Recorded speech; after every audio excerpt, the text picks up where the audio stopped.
Zdaj pa je čas za virtualni trik. Kako sem se pojavila na drugi strani studia?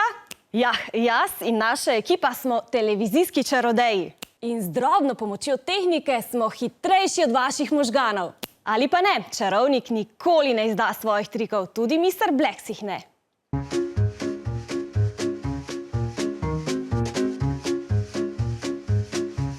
Petnajstletni Boštjan z umetniškim imenom Mr. Bleks se s čarovnijami ukvarja že 8 let. Za njega je navdušil starejši brat. Jaz sem začel z enostavnimi triki. Na začetku sem uporabljal te domače predmete, iz kuhinje, naprimer korenčke. Danes se uči in že obvlada zahtevnejše in sestavljene trike, ki jih najde na spletu, v trgovinah in knjigah.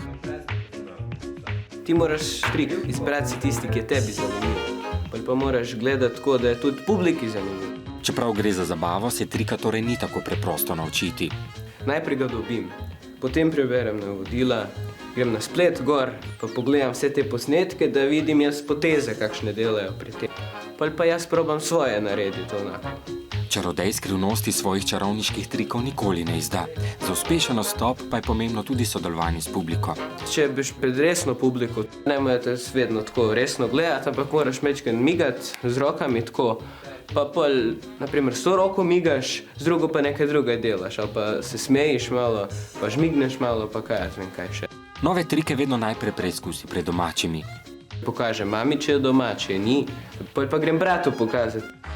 Reče, naj še enkrat ponovim, pa me pa skuži, naprimer, pri eni caki.